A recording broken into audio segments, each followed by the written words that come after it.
ছিলাম তখন কোনো না এটার ফেলুর হয়েছে, আমাদের কাছে কোনো ইনফরমেশন আসেনি, যার কারণে আমরা ডিসিশন নিয়েছি।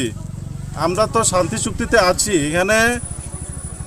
আমরা এখানে পার্সোনাল নিজের ব্যক্তিগতর জন্য এই আন্দোলনটা করিনি, আমাদের কেদারদের জন্য, ত্রিপ্রাবাসীদের জন্য, ত্রিপ্রাসাদের জন্য, ত্রিপ্রাসার উন্নয়নের জন্য, যার কারণে আজকে এই অবরোধটা হয়েছে, এটাই আর কি। স্যার কতদিন চলবে আপনাদের এই অবরোধ? কতদিন চলবে, যদি আমাদের দাবি যদি না মানে কন্টিনিউ যাবেন এই আন্দোলন। কোন কোন জায়গায় অবরোধ করেছেন? ওখানে আমাদের সুবল সিং আছে, আর এখানে ট্রেন সাধুপাড়া ট্রেন এখানে অবরোধ আছে।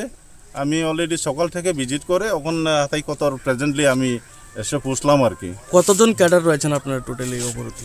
কেদার 1200 অ্যাবাভ। তাই আপনাদের প্রেস মিডিয়া বন্ধুদের মাধ্যমে সরকারের কাছে আমরা আপিল করছি যে তাড়াতাড়ি যেন আমাদের এই দাবিগুলো যেন মেনে নেয়।